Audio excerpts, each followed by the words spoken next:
A woman in Texas bought a real haunted zombie voodoo doll on eBay in 2004. She thought it was just for display purposes.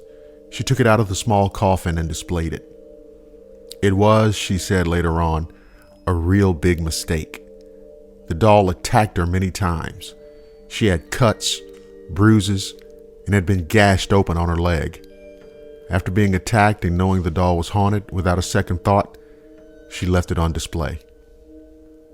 One evening, she was in her bedroom reading a book when she heard a tapping noise coming from the downstairs area. She was curious to find what was causing the noise. She opened the door, only to find the voodoo doll on the floor.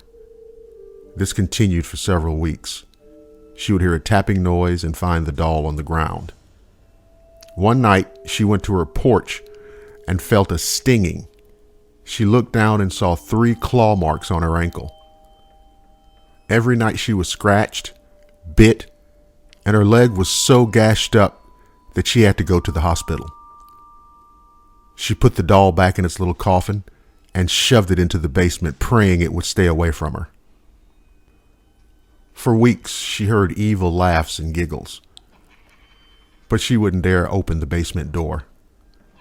The doll couldn't physically attack her, but it began to haunt her in her dreams. She tried to burn the doll, but it wouldn't work.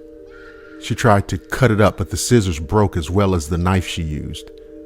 So she buried it in the cemetery, but it was too shallow and it appeared all dirty on her doorstep. She resold it on eBay, and the buyer said it disappeared from her home. The woman found the doll on her doorstep, and she had to send it back to the buyer.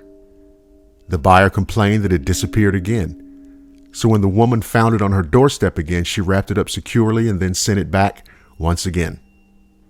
After that, the buyer said the box was empty.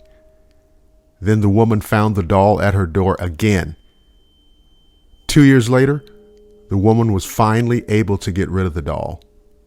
She had a priest bless the doll, which made it calm down. Right now, the doll is blessed in its coffin and kept away in the basement. She was told to never remove it from that box again.